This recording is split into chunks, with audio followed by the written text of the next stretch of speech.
ఆంధ్రప్రదేశ్ రాష్ట్ర వ్యాప్తంగా ఉన్న రైతన్నలకు రాష్ట్ర ప్రభుత్వం అయితే గొప్ప శుభవార్త అయితే చెప్పబోతుందండి.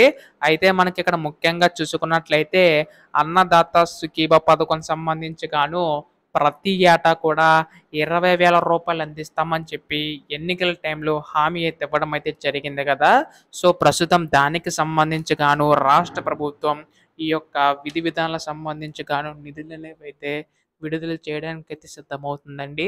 అయితే ఈ యొక్క నిధులన్నీ కూడా ఎప్పుడు విడుదల చేయబోతుంది అనే ప్రతీదీ కూడా ఈ వీడియోలో పూర్తి సమాచారం అంతా కూడా తెలుసుకుందాం. రైతన్నలందరికీ కూడా ఈ వీడియో అయితే ఉపయోగపడుతుంది. చివరి వరకు అయితే చూడండి. అంతకంటే ముందు కొత్తగా ఎవరైనా మన ఛానల్‌ని చూసినట్లయితే దయచేసి వెంటనే ఛానల్ అయితే సబ్స్క్రైబ్ చేసుకోండి. దీని ద్వారా నేను పెట్టే ప్రతి చిన్న లేటెస్ట్ అప్డేట్ కూడా మీరు ఎప్పటికప్పుడు మిస్ కాకుండా తెలుసుకోగలుగుతారు. అలాగే వీడియోకైతే లైక్ చేయండి. మరికొంతమందికి ఈ సమాచారం అయితే తెలుస్తది. ఇంకా ఆలస్యం చేయకుండా వీడియోలోకైతే వెళ్ళిపోదాం. సో, ప్రస్తుతం ఏపీ రాష్ట్ర వ్యాప్తంగా ఉన్న రైతన్నలందరూ కూడా ఎదురు చూస్తున్న పథకం మనకి అన్నదాత సుఖీభ పథకం అండి.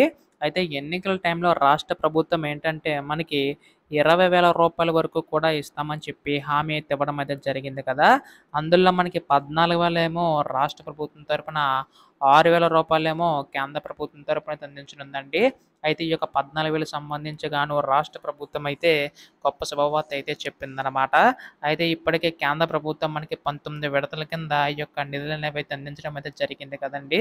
అయితే ఇప్పుడు రాష్ట్ర ప్రభుత్వం కూడా ఈ యొక్క నిధులనేవైతే అందించడానికి అయితే సిద్ధమవుతుందనమాట. అయితే ప్రస్తుతం ఈ యొక్క 14,000 సంబంధించి గాను నిధులనేవైతే ఎప్పుడు జమ చేస్తుందని చెప్పేసి చాలామంది రైతన్నలైతే ఎదురు చూస్తున్నారు. సో, ఎన్నికల టైంలో మనకి రాష్ట్ర ప్రభుత్వం అనేక హామీలనేవైతే ఇవ్వడం అయితే జరిగింది కదండీ! సో, ప్రస్తుతం అన్నీ కూడా అమలు చేసుకుంటూ రావడం అయితే జరుగుతుందనమాట. సో, మనకి ఒక్కొక్క హామీ కూడా మనకు అమలు చేసుకుంటూ రావడం అయితే జరుగుతుంది కాబట్టి, మనకి రేపటిలోగా ఈ యొక్క అన్నదాత సుఖీభ పథకంకి సంబంధించి కూడా అప్డేట్ వచ్చే అవకాశం ఉందన్నమాట. అయితే దీనికి సంబంధించి గాను ఏ చిన్న లేటెస్ట్ అప్డేట్ వచ్చినా మీరు ముందుగా తెలుసుకోవాలనుకుంటే ఛానల్ అయితే సబ్స్క్రైబ్ చేసుకోండి మిత్రులారా. ధన్యవాదములు. జై హింద్.